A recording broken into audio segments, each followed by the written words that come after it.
Assalamualaikum warahmatullahi wabarakatuh. Innal hamdalillah nahmaduhu wa nasta'inuhu wa nastaghfiruh wa na'udzu billahi min shururi anfusina wa min sayyiati a'malina. May yahdihillahu fala mudilla lahu wa may yudlil fala hadiya lahu. Asyhadu an la ilaha illallah wahdahu la syarika lahu wa asyhadu anna Muhammadan abduhu wa rasuluhu alladzi la nabiyya ba'dah. Amma ba'd, fa inna asdaqal hadithi kalamullahi azza wa jal wa khairal hadi hadi Muhammadin sallallahu alaihi wasallam wa syarral umuri muhdatsatuha wa kullu muhdatsatin bid'ah wa kullu bid'atin dhalalah wa kullu dhalalatin finnar. Jemaah salat subuh yang dimuliakan oleh Allah Subhanahu wa taala.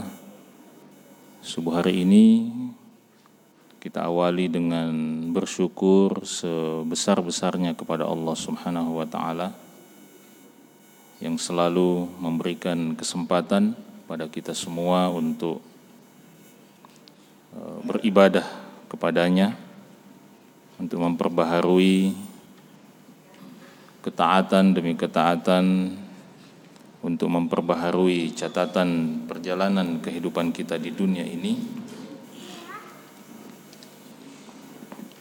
agar bisa menjadi lebih baik dari waktu ke waktu, sehingga nanti pada saatnya kita menghadap Allah Subhanahu wa taala, kita berada dalam kondisi yang terbaik sebagai hamba Allah Subhanahu wa taala yang taat kepadanya. Dan perjalanan kehidupan kita di dunia ini memiliki satu tabiat, satu sifat, satu karakter yang tidak boleh kita lupakan, adalah bahwa perjalanan kehidupan di dunia ini selalu dan seringkali menjadi sebuah perjalanan yang tidak terasa. Banyak hal yang tidak terasa ya, telah kita lewati dalam kehidupan dunia ini ya, seperti yang belum lama ini kita lewati, yaitu momentum bulan suci Ramadan. Dan sekarang kita mengatakan bahwa seakan-akan kita tiba-tiba sudah berada di penghujung bulan Syawal. Kita sudah memasuki kurang lebih pekan terakhir kalau tidak salah bulan Syawal. Dan itu artinya kalau Syawal ini berakhir, berarti sudah kurang lebih 1 bulan Ramadan berlalu dalam kehidupan kita. Dan semuanya sekali lagi menjadi perjalanan yang tidak terasa bahwa dia sudah pernah kita alami dan sekarang sudah berlalu dari kehidupan kita. Mengapa kita perlu selalu mengingat dan menyadari tabiat dunia sebagai perjalanan yang tidak terasa? Karena kalau kita tidak berusaha untuk menyadari ini, kita selalu menjadi manusia yang lupa untuk menyiapkan bekal perjalanan kita untuk kehidupan kita selanjutnya di akhirat.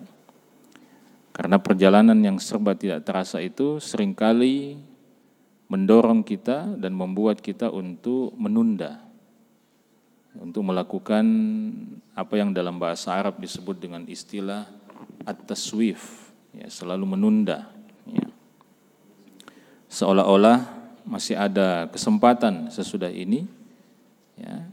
Dan karena itu kita selalu menunda. Karena itu para ulama mengatakan at-taswifu jundun min junudis syaitan, bahwa kebiasaan menunda, kebiasaan untuk selalu mengatakan nanti, itu adalah jundun min junudis syaitan, adalah salah satu di antara sekian banyak bala tentara syaitan untuk menggelincirkan manusia ya, dari jalan Allah Subhanahu wa taala. Karena itu jemaah yang dimuliakan oleh Allah Subhanahu wa taala, kita saling mengingatkan satu dengan yang lain bahwa dalam kehidupan dunia ini mari kita berusaha untuk memanfaatkan setiap kesempatan melakukan kebaikan, melakukan ketaatan, melakukan kesolehan tanpa perlu menundanya. Begitu Allah Subhanahu wa taala menghidangkan di hadapan kita satu kesempatan berbuat baik, tanpa peduli apapun kesempatan berbuat baik itu, tanpa melihat sekecil apapun perbuatan baik itu, maka kita berusaha untuk mengambilnya, ya, berusaha untuk melakukannya. Nah, itulah salah satu makna dari firman Allah Subhanahu wa taala, fastabiqul khairat. Ya, fastabiqu al khairat. Jadi maka hendaklah kalian beristibaq. Istibaq itu artinya saling mendahului, bercepat-cepat untuk melakukan kebaikan. Ya. Maka kalau dalam pertandingan misalnya, dalam lomba lari misalnya, kita tidak akan pernah melihat ada satu pemain atau seorang atlet misalnya yang menunda, ya, yang mengatakan misalnya seperti dalam kisah, ya, dalam cerita anak-anak itu, bagaimana kura-kura berlomba lari dengan kancil, ya, di mana kemudian kancil mengatakan, ya sudah, kau duluan saja pergi, ya, saya gampang itu, ya, dia menganggap remeh siapa? Kura-kura. Ya, dalam pertandingan yang kita saksikan sesama manusia tidak ada begitu, ya, tidak ada ceritanya dalam misalnya Olimpiade atau dalam SEA Games misalnya, kemudian ada seorang atlet mempersilahkan atlet yang lain, tafadhol, ya, silakan duluan, saya nanti saja menyusul. Tidak ada. Nah, begitu juga dalam pertandingan sepak bola misalnya, ya, yang hari-hari ini, ya, banyak orang melewati malamnya, ya, setelah di bulan Ramadan melewati malam dengan qiyamul lail. Nah, ini hari-hari ini banyak orang melewati malam dengan menonton sepak bola. Tidak ada dalam pertandingan sepak bola satu kesebelasan misalnya, atau seorang pemain mempersilahkan kepada pemain yang lainnya, silakan cetak saja di gawang saya dulu, nanti saya menyusul. Tidak ada, karena semua fastabiqu, semua bermusabaqah. Ya. Karena mereka berpikir apa? Kapan saya melewatkan kesempatan ini, belum tentu ada kesempatan berikutnya. Ya. Kapan saya melewatkan kesempatan mendahului atlet yang lain, kapan saya tidak mengambil kesempatan untuk mencetak gol terlebih dahulu, belum tentu ada kesempatan berikutnya. Ya. Meskipun mungkin lawan mainnya adalah kelompok atau kesebelasan yang tidak diperhitungkan, ya, dia tidak mungkin berpikir seperti itu. Maka perjalanan kehidupan kita di dunia kurang lebih seperti itu. Tidak mungkin kita bisa mempersilahkan diri kita untuk melakukan maksiat dulu, tidak apa-apa, berbuat maksiat saja dulu, insya Allah nanti tobat menyusul.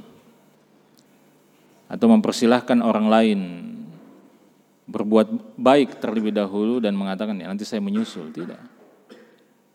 Ya.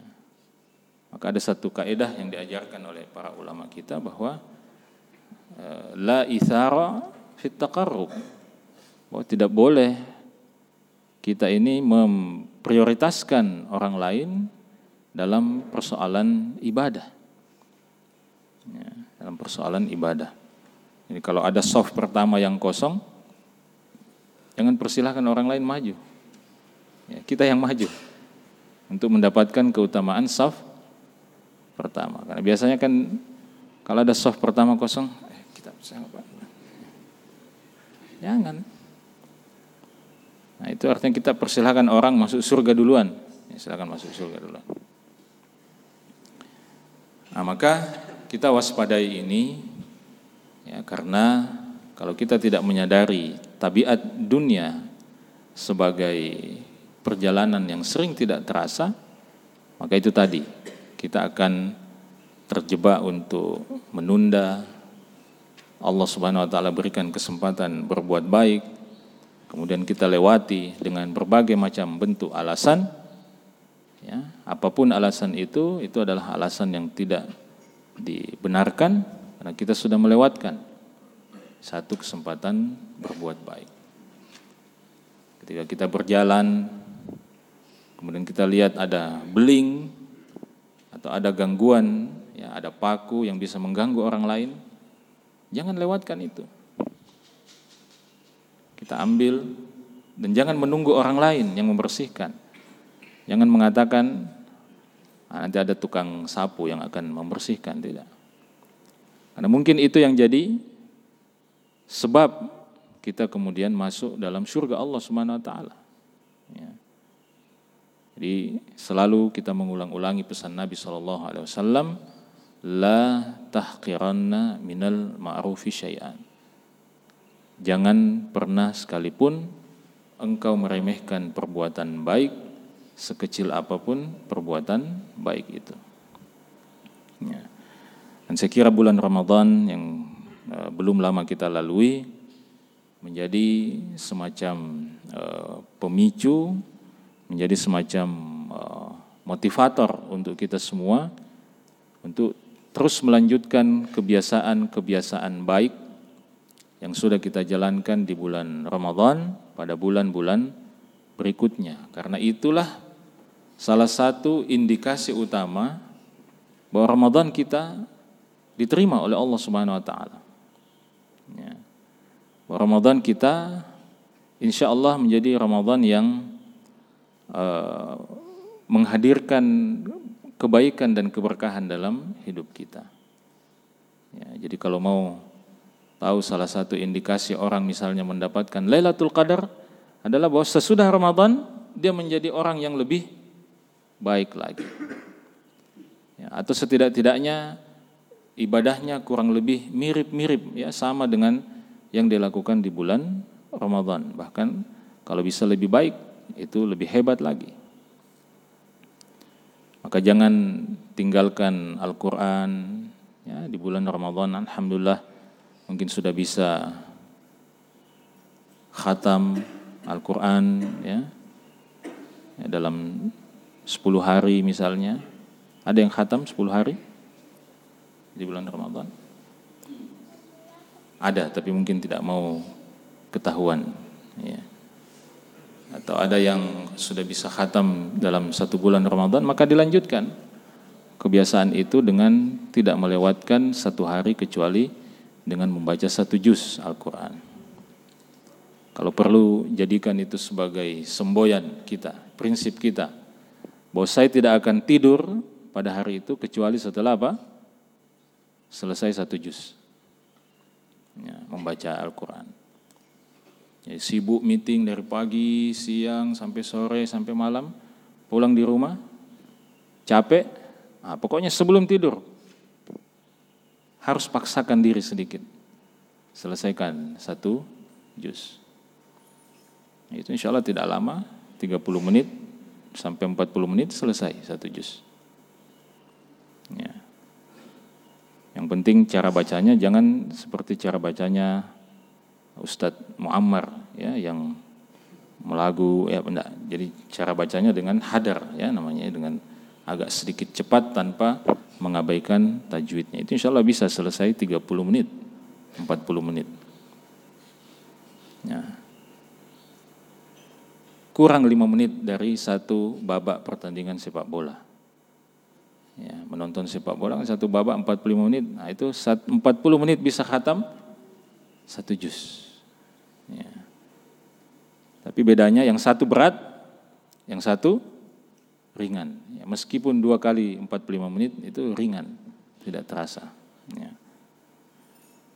Maka jemaah yang dimuliakan oleh Allah Subhanahu wa taala, saya kira itu pesan pengantar kita mengawali majelis kita yang pertama setelah bulan Ramadan ini, bahwa kita menjaga momentum-momentum kebaikan yang diberikan oleh Allah Subhanahu wa taala kepada kita, memanfaatkan semua kesempatan berbuat baik itu tanpa melewatkannya, dan tanpa peduli seberapa kecil atau seberapa sederhana perbuatan baik itu, maka sebagai orang yang beriman kita harus berlomba-lomba untuk merebutnya, untuk mengambilnya, ya.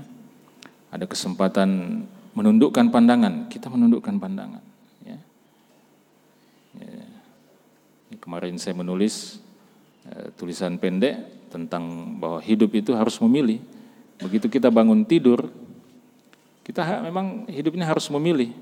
Begitu bangun tidur, dengarkan azan subuh, ya kita sudah harus memilih apakah menjawab panggilan azan itu, memenuhi panggilan azan itu, atau tetap melanjutkan tidur. Begitu kita jalan melihat pemandangan yang seharusnya tidak boleh kita pandang, kita disuruh pilih lagi. Apakah melihat yang diharamkan atau menundukkan pandangan. Nah, kalau ada kesempatan itu, kita gunakan kesempatan itu untuk membuktikan ketaatan kita kepada Allah Subhanahu wa taala. Baik, jemaah yang dimuliakan oleh Allah Subhanahu wa taala, subuh hari ini kita insyaallah coba melanjutkan pembahasan tafsir dan tadabbur kita. Ya, kita masih berada dalam surah Al-Baqarah, ya. Dan saya selalu kalau melihat pembahasan kita ini, ya itu saja doa saya kepada Allah Subhanahu wa taala bahwa mudah-mudahan Allah Subhanahu wa taala panjangkan usia kita semua, ya, sehingga kita bisa menyelesaikan pembahasan tafsir dan tadabbur ini sampai ayat terakhir dari surah An-Nas. Karena sekarang ini sudah berapa tahun Pak Wildan? Masuk 4 tahun? Ya, sudah lewat 4 tahun. Nah, itu saya ya? 4 tahun. Ya, subhanallah. Itu yang saya bilang tadi, tidak terasa. Ini hampir sudah lewat sedikit 4 tahun dan kita masih di surah Al-Baqarah. Ya. Itu 4 tahun itu berarti anak yang lahir pada saat kita mulai pembahasan ini itu sudah hampir masuk TK, 1 tahun lagi atau 2 tahun lagi masuk TK. Ya. Baik, kita lanjutkan pembahasan tafsir dan tadabbur kita. Kita masuk pada ayat 222. Pada ayat 222 ini Allah Subhanahu wa taala berfirman, "Wa yas'alunaka 'anil mahid, qul huwa adzan fa'tazilun nisaa fil mahid." Dan mereka bertanya kepadamu tentang al-mahid, ya, tentang haid, ya, atau tentang masa haidnya seorang wanita, ya. Qul huwa adza. Maka jawablah wahai Muhammad, huwa adzan, bahwa masa haid itu adalah azan. Kata azan itu bukan azan, ya. Kalau azan saya panjangkan azan kemudian diakhiri dengan nun, itu adalah panggilan azan. Tapi kata azan itu artinya secara harfiah adalah gangguan atau penyakit, ya. Maka di dalam hadis Nabi SAW mengatakan bahwa iman itu lebih dari 60 cabang, ya, dan yang tertingginya adalah la ilaha illallah. Kemudian yang paling rendah adalah apa? Imatatul adza anit tariq. Imatah artinya menyingkirkan, al-adza itu sama dengan azan dalam ayat ini. Jadi menyingkirkan gangguan dari jalan. Nah, jadi Allah Subhanahu wa taala menjelaskan dalam ayat ini bahwa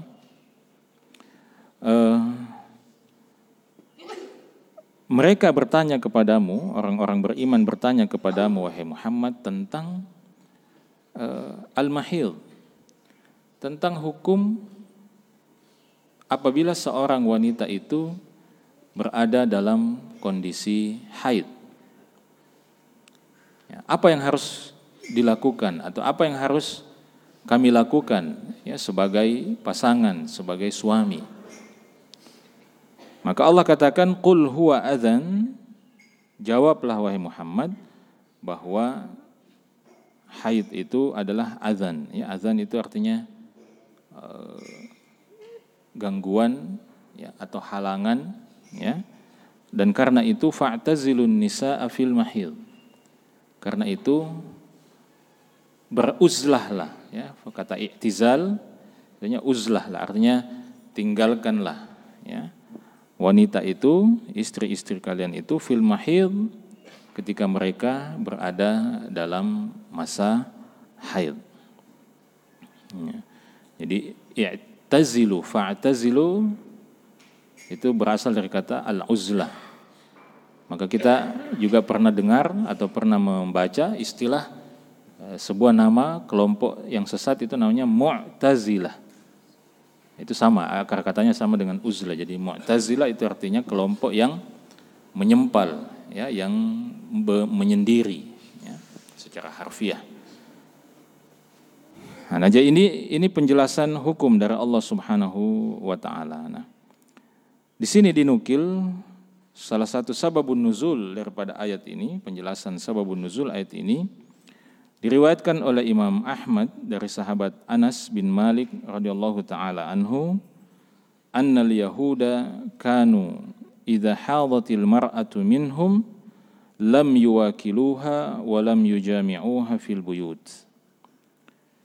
Bahwa orang-orang Yahudi pada masa itu apabila istri-istri mereka berada dalam kondisi haid, lam yuwakiluha, mereka tidak akan mau duduk untuk makan bersama, walam yujami'uha, dan mereka juga tidak mau melakukan hubungan ya dengan istri-istri mereka fil buyuti, di dalam rumah.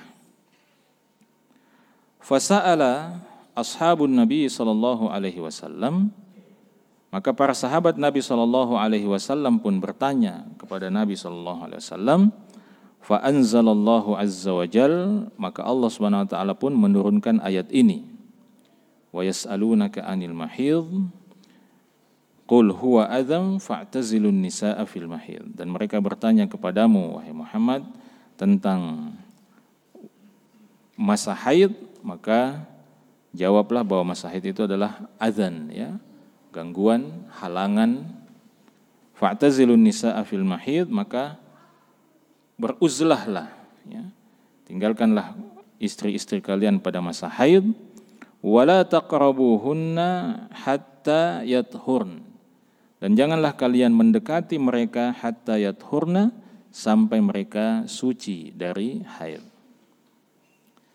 Maka apa yang dimaksud meninggalkan atau beruzlah dari istri di masa haid itu, apakah sama seperti yang dilakukan oleh orang-orang Yahudi? Nabi SAW menjelaskan, isna'u kulla syai'in illan nikah. Ya.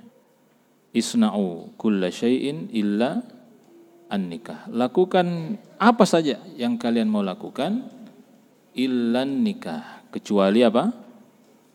Nikah. Ya, kecuali melakukan hubungan suami istri. Jadi pernyataan Nabi SAW ini menafsirkan apa yang dimaksud di dalam ayat tersebut. Jadi menafsirkan apa yang dimaksud meninggalkan istri di masa haid, maksudnya apa? Tidak melakukan hubungan suami istri. Kapan boleh melakukan hubungan suami istri lagi? Wala taqrabuhunna hatta yathurna. Jangan mendekati, jangan melakukan hubungan suami istri kecuali kalau mereka sudah bersih, sudah suci dari haidnya. Maka Nabi katakan, isna'u kulla syai', lakukan apa saja. Orang Yahudi tidak mau makan dengan istrinya kalau istrinya sedang haid. Jadi kalau istrinya sedang haid, orang Yahudi itu makan di warung, ya, makan di luar, tidak mau makan di rumah. Ya. Maka Nabi SAW katakan isna'u kulla syai', apa saja, kecuali apa? Hubungan suami istri. Makan bersama boleh, jalan bersama boleh, ya. Mau mandi bersama juga boleh. Mau mencium boleh, mau mengelus-ngelus boleh, mau gendong istrinya pada boleh, apa saja. Ini kasihan jomblo ini, yang jomblo ini kita bahas ini. Ya, nabalas sih jomblo ini. Ya. Sabar ya. Ya, kalau tidak puasa. Jadi Nabi katakan isna'u kulla syai'in illa nikah. Lakukan semua, segala, ya, apa saja yang boleh dilakukan kecuali apa? Melakukan hubungan suami istri.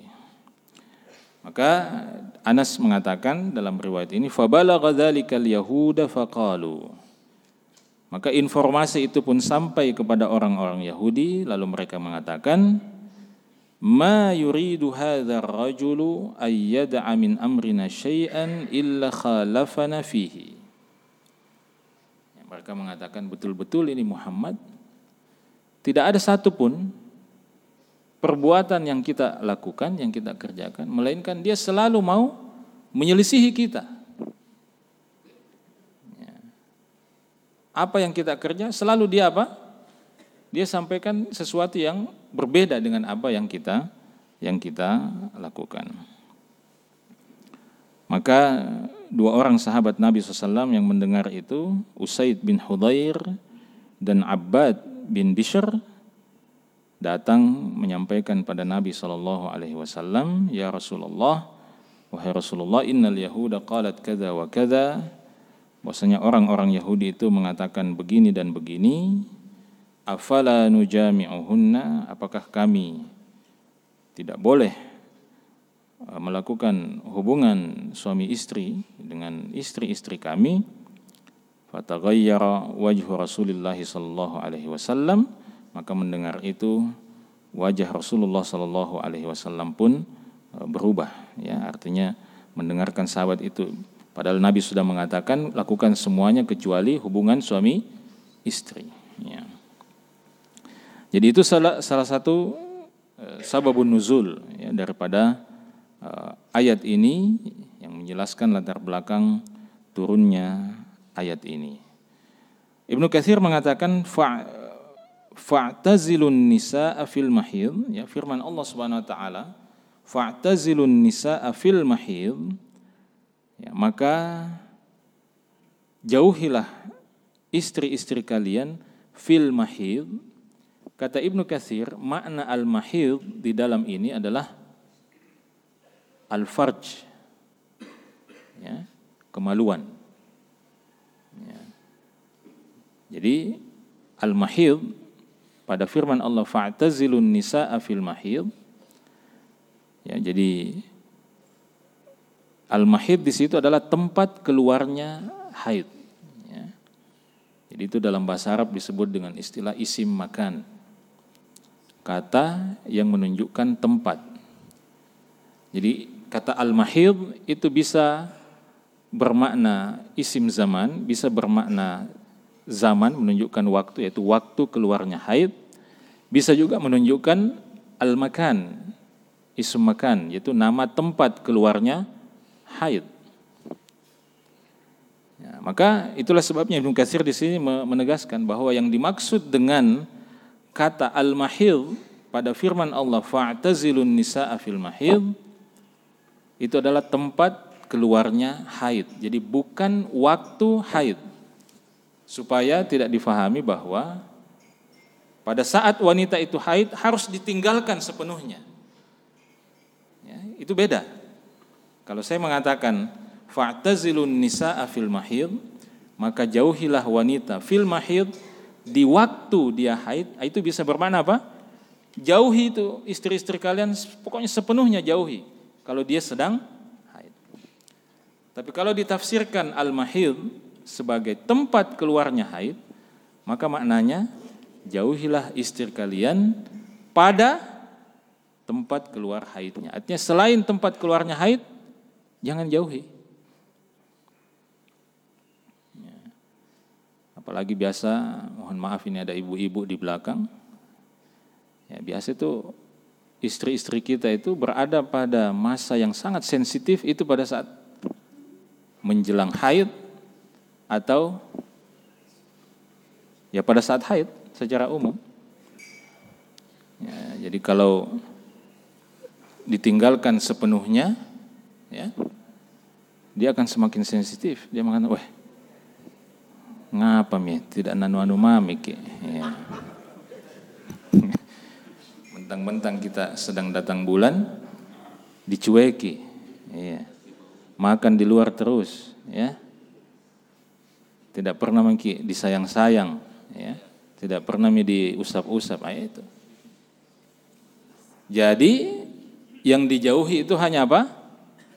Al-mahid, ya, tempat keluarnya haid itu. Selebihnya itu, ya, gandeng-gandeng tangannya, ya, usap-usap, ya, ajak makan bersama, tafadhal, silakan. Ya. Maka itulah sebabnya Ibnu Katsir menjelaskan itu berdasarkan sabda Nabi sallallahu alaihi wasallam tadi, isna'u kulla syai'in illa nikah. Lakukan semua, ya, yang boleh dilakukan kecuali apa? Nikah. Jadi semua yang boleh dilakukan kerjakan. Nah, yang tidak boleh dilakukan tidak boleh. Misalnya apa? Apa yang tidak boleh? Ya, mohon maaf, misalnya melakukan hubungan melalui dubur. Ya. Itu tidak boleh. Mau haid tidak haid itu tidak boleh. Nah, jadi lakukan semua yang boleh kecuali an-nikah, melakukan hubungan suami istri. Itulah sebabnya Ibnu Katsir rahimahullahu taala mengatakan, walihadza dhahaba katsirun minal ulama wa aktsaruhum. Karena itu mayoritas ulama berpandangan bahwa yajuzu mubasyaratul haidhi fi ma 'adal faraj.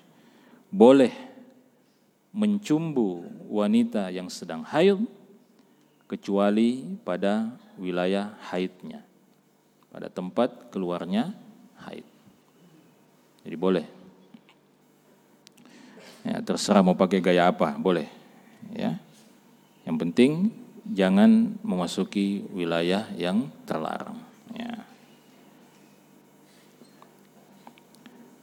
Bahkan diriwayatkan oleh Al-Imam Abu Dawud rahimahullahu ta'ala dari Ikrimah, dari sebagian atau dari salah seorang istri Nabi sallallahu alaihi wasallam, dikatakan bahwa anna Nabiy sallallahu alaihi wasallam kana idza arada minal haidi syai'an alqa ala farjiha thawban. Jadi Nabi sallallahu alaihi wasallam itu kalau menginginkan sesuatu, ini bahasa halus, ya, lau arada syai'an, menginginkan sesuatu dari istrinya yang sedang haid, ya, kalau orang pintar itu paham, maksudnya menginginkan sesuatu, ya, bukan meminta uang berarti bukan, ya,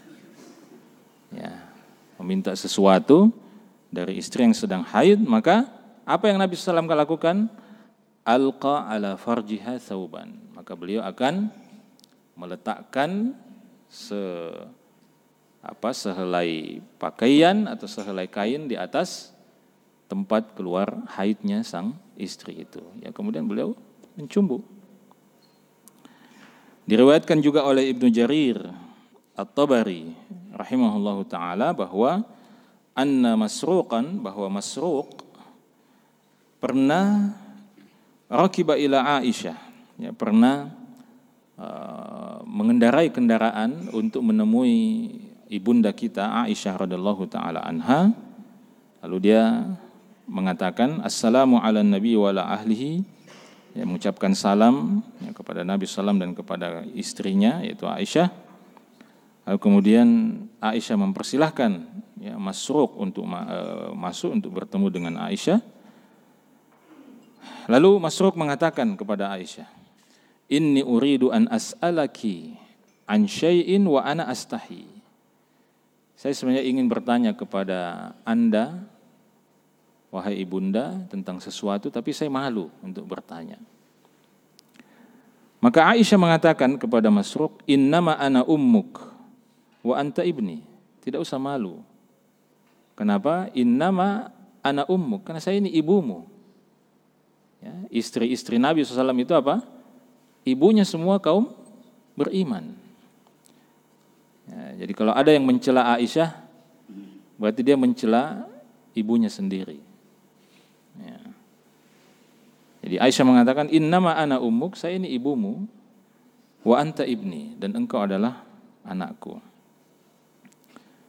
Jadi tidak usah malu untuk bertanya. Maka Masruq mengatakan, "Malir rajuli min imra'atihi wa hiya haid." Apa yang boleh dilakukan oleh seorang pria terhadap istrinya pada saat sang istri itu sedang haid? Maka Aisyah mengatakan, faqalat, Aisyah radhiyallahu taala anha mengatakan, "Lahu kullu syai'." Dia boleh melakukan apa saja. Dia boleh melakukan apa saja illa farjaha, kecuali daerah tempat keluarnya haid itu. Jadi semua boleh kecuali itu. Ya. Karena itu Ibnu Katsir mengatakan wa yahillu mudaja'atuha wa muwakalatuha bila khilaf. Jadi boleh mencumbu istri yang sedang haid, ya, tanpa ada perbedaan pendapat di antara para ulama. Ya. Jadi ini penjelasan ya atau beberapa penjelasan dari Ibnu Katsir rahimahullahu taala tentang ayat ini. Ya. Nah, dalam riwayat yang lain ya, disebutkan oleh Bukhari dan Muslim bahwa Nabi sallallahu alaihi wasallam kana Nabi sallallahu alaihi wasallam idza arada ay yubashira imra'atan min nisa'ihi, adalah Nabi sallallahu alaihi wasallam apabila ingin mencumbui salah seorang dari istrinya ya pada saat sang istri itu sedang haid, amaraha fattazarat wa hiya haid. Ya, Rasulullah memerintahkan sang istri itu untuk apa? Mengenakan kain ya, untuk menutupi area atau wilayah haidnya. Lalu kemudian Nabi SAW mencumbui mereka. Kemudian Allah Subhanahu wa taala mengatakan wala taqrabuhunna hatta yathurna. Dan janganlah kalian mendekati mereka ya. Artinya menggauli mereka, melakukan hubungan suami istri hatta yathurna, sampai mereka apa? Suci ya, dari haidnya. Ya.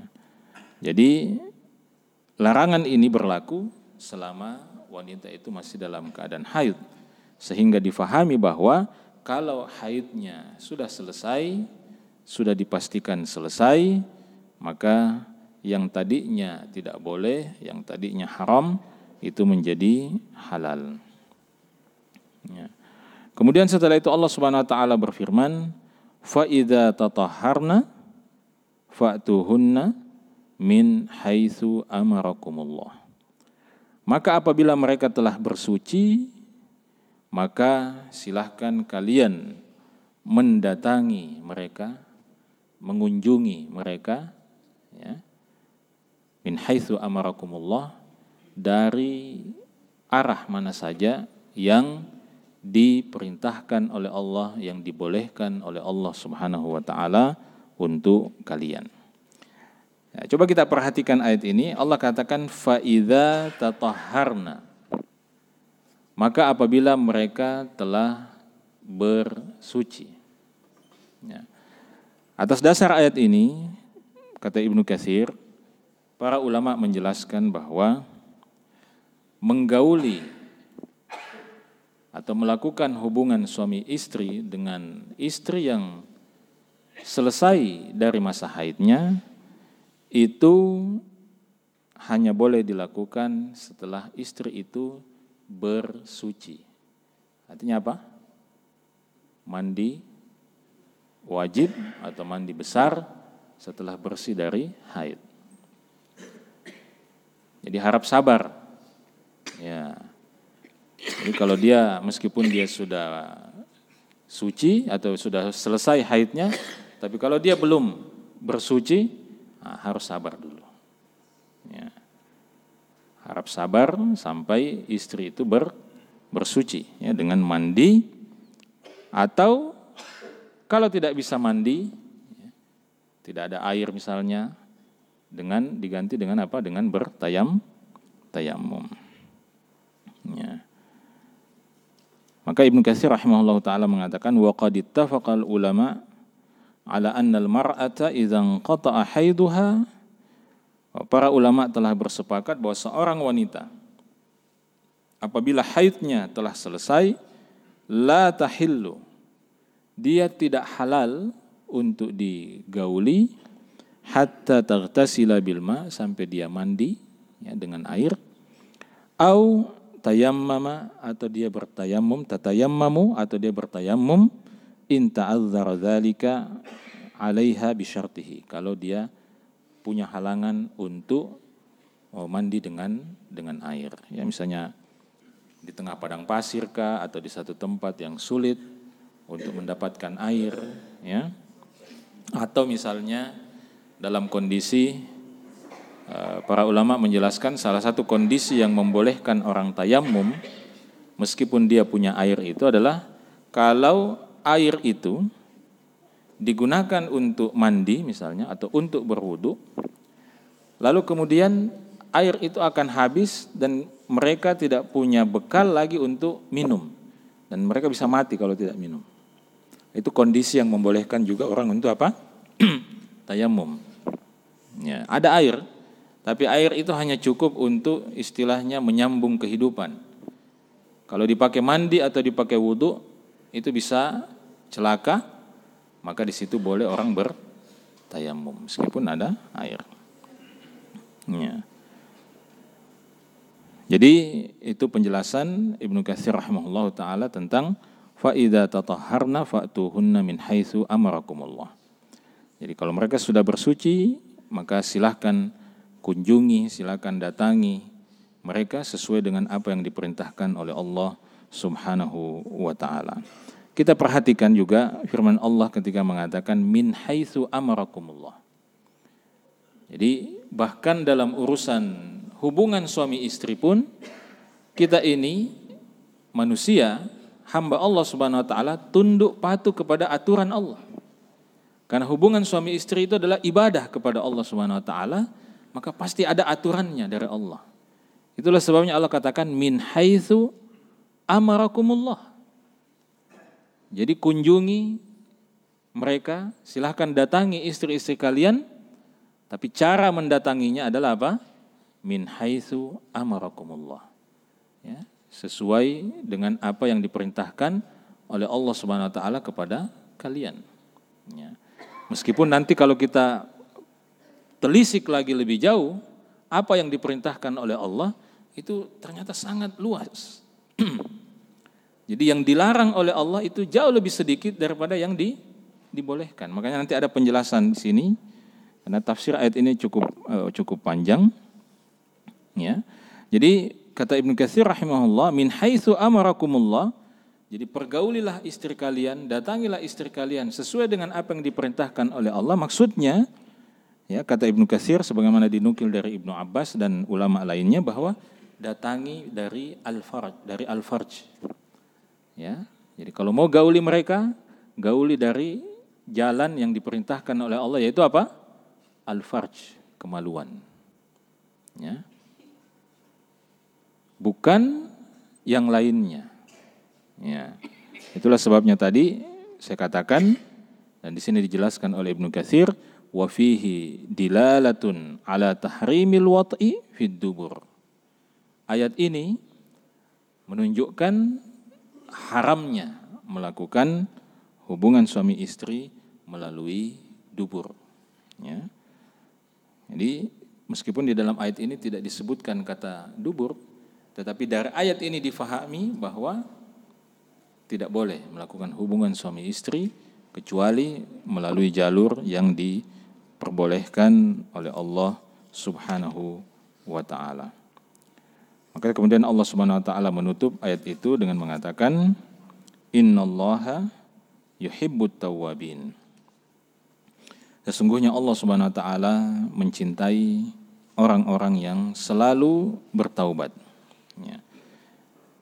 Jadi ayat ini ditutup dengan ungkapan seperti ini untuk menunjukkan bahwa boleh jadi ada di antara orang-orang beriman yang sebelum turun ayat ini melanggar apa yang ditetapkan oleh ayat ini. Ya. Atau mungkin bahkan setelah pun turun ayat ini, dia juga masih melanggar ketetapan dalam ayat ini, maka Allah ingatkan mereka untuk segera bertaubat. Ya. Ini secara khusus kalau dikaitkan dengan persoalan haid ini. Meskipun ayat ini innallaha yuhibbut tawwabin itu juga bisa bersifat umum kepada siapapun yang melakukan dosa kemudian taubat lagi, kemudian tergelincir lagi, taubat lagi, tergelincir lagi, taubat lagi. Itulah sebabnya Allah katakan menggunakan ungkapan di dalam ayat ini dengan ungkapan at-tawwabin. Innallaha yuhibbu at-tawwabin. Sesungguhnya Allah mencintai orang yang at-tawwabin. Jadi at-tawwabin itu bukan orang yang satu kali taubat, bukan. Tapi orang yang berkali-kali bertobat kepada Allah. Ya, maka Ibnu Katsir mengatakan, innallaha yuhibbut tawwabin ay minadz-dzambi wa in takarrara ghisyanuhu. Jadi Allah Subhanahu wa taala mencintai orang-orang yang suka bertaubat dari dosa wa in takarrara ghisyanuhu, meskipun dia berulang-ulang kali melakukan dosa itu, dia bertaubat lagi, ya, tergelincir lagi, dia bertaubat lagi. Jadi yang masalahnya sebenarnya kita ini sudah pasti selalu tergelincir melakukan dosa. Ya. Tetapi yang membedakan antara orang-orang soleh dengan yang bukan orang-orang soleh adalah orang-orang soleh itu setiap kali dia tergelincir melakukan dosa, dia akan segera bertaubat kepada Allah Subhanahu wa taala. Sementara hamba Allah yang tidak soleh itu memilih untuk menunda taubatnya. Ya. Maka seperti yang pernah kita ingatkan juga, taubat ini termasuk perbuatan, termasuk amal soleh, termasuk ibadah yang tidak boleh ditunda. Tidak boleh ditunda. Ya. Maka diistilahkan taubat itu oleh para ulama sebagai wazifatul umur. Wazifatul umur, pekerjaan seumur hidup. Itu taubat itu. Maka ini harus diluruskan persepsi. Nanti taubat kalau bulan Ramadan. Ya, nanti taubat kalau pensiun. Ya. Nanti taubat kalau sudah menikah. Ya. Itu biasanya orang yang begitu, biar sudah menikah tidak lanjut. Ya. Akan selalu ada alasan untuk memberikan kesempatan dirinya untuk menunda taubat. Taubat tidak bisa ditunda. Maka di sini Allah gunakan kata at-tawwabin. At-tawwabin itu berbeda kalau kita mengatakan at-taibin. Ya, dia ada makna yang berulang-ulang kali dilakukan. Jadi tobat lagi. Ya. Maka itu pekerjaan seumur hidup. Ya. Innallaha yuhibbut tawwabin wa yuhibbul mutatahhirin. Dan Allah Subhanahu wa taala mencintai hamba-hamba yang suka dan selalu mensucikan dirinya. Ya. Jadi selalu membersihkan dirinya, melakukan toharah terhadap hatinya, terhadap jiwanya dan juga terhadap fisiknya. Jadi dua-duanya ini bertaubat, mensucikan diri, ini adalah pekerjaan yang memang berulang-ulang kali kita kerjakan. Maka kapan ada manusia yang mengatakan dia sudah cukup, tidak perlu lagi bertaubat, ya, merasa sudah banyak ibadahnya sehingga tidak perlu lagi bertobat, ya karena mungkin kita begitu. Sudah hijrah, ya, sudah rajin sholat, sudah merasa banyak amal soleh sehingga berpikir bahwa dia tidak perlu lagi bertaubat. Itu berarti dia berada dalam bahaya yang sangat besar.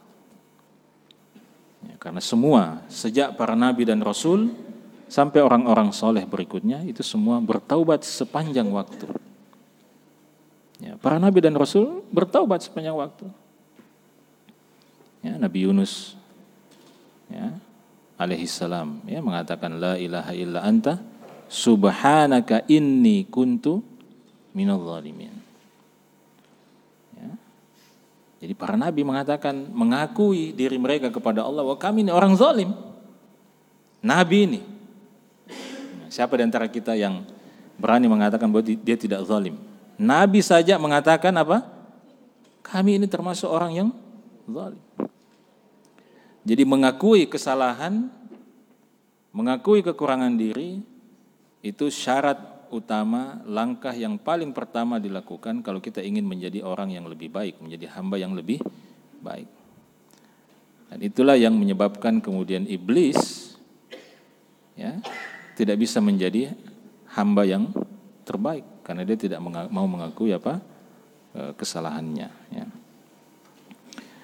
Jadi innallaha yuhibbut tawwabin wa yuhibbul mutatahhirin. Ya. Ini tadi ayat 222, sebenarnya masih ada kaitannya ini dengan ayat 223, tapi insyaallah mudah-mudahan Allah panjangkan usia kita dalam kebaikan dan kesalehan. Mudah-mudahan kita bisa lanjutkan pembahasannya pada pertemuan yang akan datang insyaallah. Kita cukupkan untuk pagi hari ini, mudah-mudahan ada manfaatnya. Subhanakallahumma bihamdik asyhadu an la ilaha illa anta astaghfiruka wa atubu ilaik. Wa akhiru da'wana alhamdulillahi rabbil alamin. Assalamualaikum warahmatullahi wabarakatuh.